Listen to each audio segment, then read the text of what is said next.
लोग लाइसेंस रखे और सीट बेल्ट बांधे, लेकिन जिससे दुर्घटना नहीं हो। लेकिन पुलिस के द्वारा जगह जगह नाकाबंदी करना कहां तक उचित है। आज मैंने मेरे विधानसभा और डूंगरपुर जिले के अंदर हम देखते हैं जहां पे हमारा टीएसपी एरिया जो आदिवासी एरिया है और जो गरीब लोग हैं वो लोग शहरी में मजदूरी करने के लिए और जाते हैं, और वहां शहर के आसपास जो पुलिस नाकाबंदी करके बैठती है, नाकाबंदी करके रखती है, और जो मजदूरी करके 500-1000 रुपया कमा के आते हैं और पुलिस प्रशासन के द्वारा वहां पे 100-200 रुपये लिए जाते हैं, एक लूट मचा रखी है। तो मैं माननीय गृह मंत्री से ये निवेदन करना चाहूंगा कि इसके लिए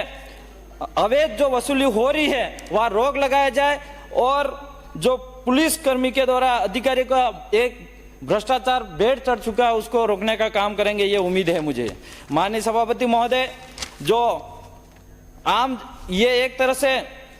देह वाक्य जो मैंने बोला था, ये आम जन में डर और अपराधियों में विश्वास नाम बनकर रह गया ऐसा लगता है, क्योंकि आज की तारीख में हमारे डूंगरपुर जिले के अंदर कई थाने ऐसे हैं जहां पे आदिवासी का कोई समस्या होती है या कोई डराया जाता है या धमकाया जाता है तो थाने के अंदर रिपोर्ट करने के लिए जाते हैं तो वहां एफआईआर दर्ज तक नहीं होती है। 2-2, 4-4 घंटे तक, 1-1, 2-2 दिन तक एफआईआर नहीं काटी जाती है। वो हमारे आदिवासियों के साथ भेदभाव होता है। तो मैं ये चाहूंगा कि हमारे आदिवासियों के साथ भी न्याय किया जाए, और जो भी आदिवासी ही नहीं वहां पे एसटी, एससी, ओबीसी और जो जनरल समाज से गरीब होता है उनको भी नहीं देखा जाता, और जो अमीर परिवार से होता है, जो एक सीआईएसपी से बात करते ही तुरंत एफआईआर गरीब पे की जाती है और उसको मुकदमा कर दिया जाता है और जेल के हवाला भेजा जाता है। तो सभापति महोदय, मैं निवेदन करना चाहूंगा कि स्पेशल गृह मंत्री से निवेदन है, स्पेशल इसकी टीम बनाई जाए और वहां पे हमारे ट्राइबल एरिया के अंदर क्या हो रहा है वो देखा जाए। माननीय सभापति महोदय, मैं एक और समस्या है जो पुलिस प्रशासन के द्वारा जो संगीन अपराधियों को पूछताछ के लिए पुलिस थाने में बुलाती है। हम कानून का समर्थन करते हैं, लेकिन कई निर्दोष लोग जो ऐसे रहते हैं जो थाने के अंदर 24 घंटे से अधिक अनावश्यक बैठाया जाता है। मैं ये उचित नहीं समझता हूं, क्योंकि कई घटनाएं ऐसी मेरे विधानसभा और ट्राइबल एरिया के अंदर भी हुई है। 24-24 घंटे जिसका निर्दोष है, कोई भी गलती नहीं है, फिर भी थाने के अंदर बिठाया जाता है, वो भी कहीं न कहीं कानून का उल्लंघन है, ये मैं मानता हूं। माननीय सभापति महोदय, अगर पुलिस प्रशासन उस पर कहीं न कहीं हमारी जो बात है ये रखेगी तो आम जनता के गरीब में राहत मिलेगी, ये मेरा मानना है। और एक और समस्या आ रही है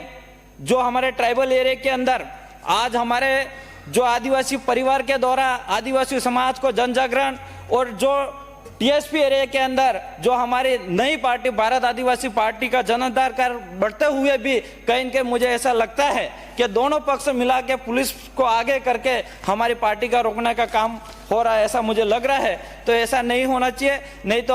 हम भी कहीं के हमारी जनता अगर ज्यादा ही परेशान होगी तो आने वाले पंचायती राज चुनाव में सबक भी सिखा देगी। माननीय सभापति महोदय,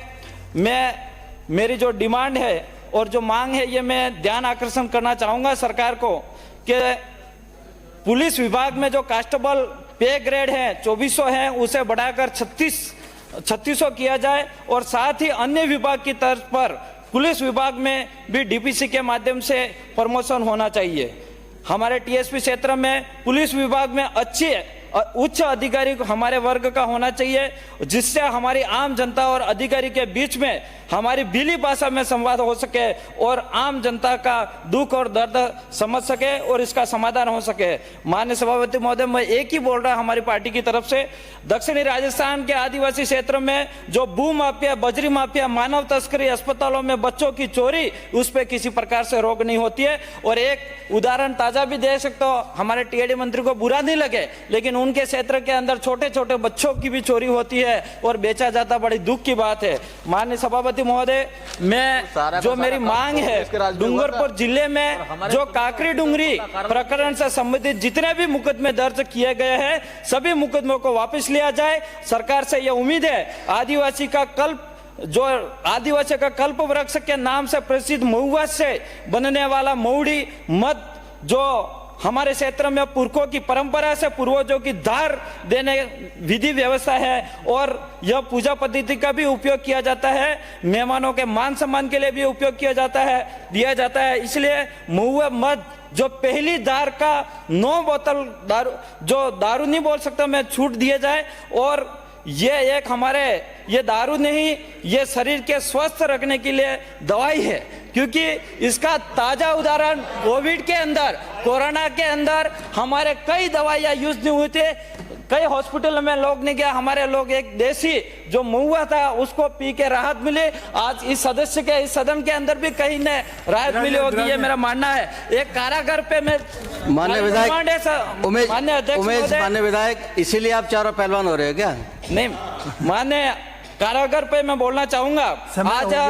डूंगरपुर जिले के अंदर जो जेल है इसके अंदर जो मूलभूत सुविधा होनी चाहिए वो मूलभूत सुविधा नहीं है। कैदियों के साथ जो बदसलूकी नहीं होनी चाहिए। और कारागार में अगर कोई कैदी किसी भयंकर बीमारी से ग्रसित है तो उसे कैदी को अच्छी चिकित्सा सुविधा उपलब्ध कराना अति आवश्यक है, लेकिन ऐसा होता नहीं है। माननीय अध्यक्ष महोदय, हमारे जो गरीब और अमीर, जो एक अमीर परिवार होता है वो तो किसी भी तरह से छूट जाता है, लेकिन जो गरीब परिवार होता है उसके वकील करने की भी पैसा नहीं है। एक भारत के संविधान के अंदर जो अनुच्छेद 39 के तहत समान न्याय और निःशुल्क विधि सहायता उपलब्ध कराने का अति आवश्यक है, ताकि गरीब जनता को, गरीब व्यक्तियों को न्याय मिल सके। ऐसे मैं ये चाहूंगा गृह मंत्री महोदय से कि स्पेशल इसकी टीम बना के लोगों को समझाइश किया जाए ताकि गरीब जनता को राहत मिल सके। ये मेरा